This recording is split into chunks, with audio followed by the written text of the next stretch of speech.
₹250 50% બરાબર કેટલી રકમ થાય? તો અહીંયા ટકા આધારિત આ પ્રશ્ન પૂછાયેલો છે. તો ચાલો આજે આપણે આ પ્રશ્નને ખૂબ સરળ રીતે ગણવાનો પ્રયાસ કરીશું. તો ચાલો ગણવાની શરૂઆત કરીએ કે 250 50% એટલે જ્યાં ના આપેલું છે ત્યાં આપણે ગુણાકાર લખીશું. તો અહીંયા 250 નાની જગ્યાએ આવશે ગુણાકાર 50%. તો અહીંયા 50 અને ટકાની નિશાની છેદમાં જશે એટલે છેદમાં થશે 100.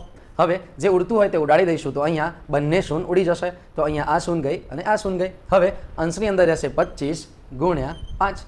25 ગુણ્યા 5 એટલે ગુણાકાર કરીશું તો 25 પંચા 125. તો આપણો જવાબ મળી જશે 125. તો 250 50% બરાબર કેટલી રકમ થશે? 125 રકમ થશે. તો ઓપ્શનની દ્રષ્ટિએ 125 એટલે અહીંયા ઓપ્શન બી આપણો સાચો જવાબ થશે.